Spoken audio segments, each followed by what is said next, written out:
यह सिर्फ एक कथा नहीं, यह उस शक्ति का प्रमाण है जिसका ना जन्म है और ना अंत। महादेव अनादि हैं, अनंत हैं और महाकाल हैं। कल्पना कीजिए एक ऐसा समय जब ना पृथ्वी थी, ना आकाश, ना दिन और ना रात। चारों तरफ केवल गहरा अंधकार और अनंत शांति थी। पूरा ब्रह्मांड मानो शून्य में विलीन था। तभी उस असीम शून्य में से एक दिव्य प्रकाश प्रकट हुआ।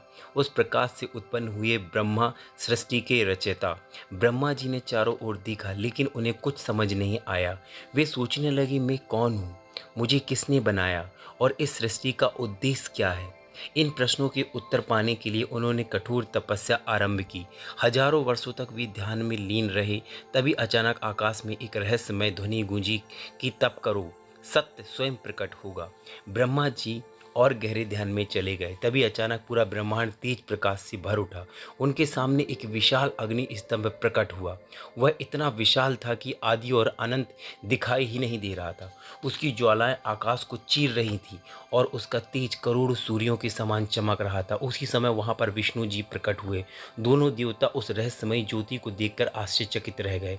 विष्णु जी बोले, यह दिव्य प्रकाश क्या है, इसका अंत क्या है। ब्रह्मा जी ने कहा, हमें इसका रहस्य जानना चाहिए। तब निर्णय हुआ, ब्रह्मा जी इस अग्नि स्तंभ को ऊपरी छोर खोजने और विष्णु जी नीचे अंत खोजने जाएंगे। ब्रह्मा जी हंस का रूप धारण करके ऊपर की ओर उड़ने लगे और वहीं विष्णु वराह रूप लेकर नीचे की ओर जाने लगे। समय बीतता गया, हजारों वर्ष गुजर गए, लेकिन उस दिव्य ज्योति का ना कोई आदि मिला और ना कोई अंत।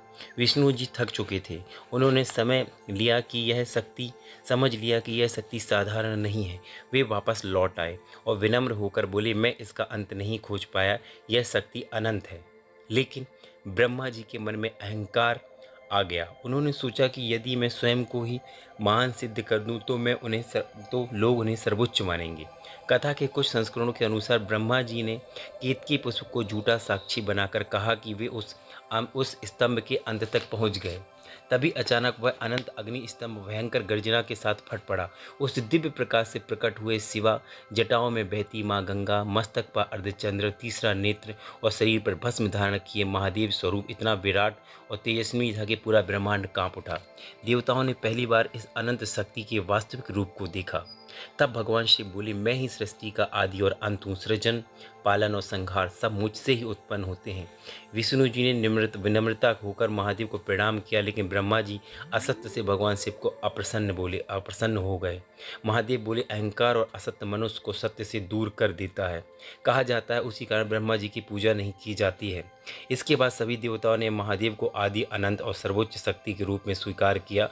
वह दिव्य अग्नि स्तंभ ही आगे चलकर शिवलिंग के रूप में पूजित हुआ, जो इस बात का प्रतीक है कि भगवान शिव का ना कोई आरंभ है और ना कोई अंत है। ठीक है, तभी से संसार में हर हर महादेव गूंजने लगा और हर जगह महादेव की पूजा होने लगी। शक्ति कितनी भी बड़ी क्यों ना हो, यही हमें सीखने मिलता है। अहंकार के सामने सत्य कभी नहीं झुकता। सच्चाई, भक्ति और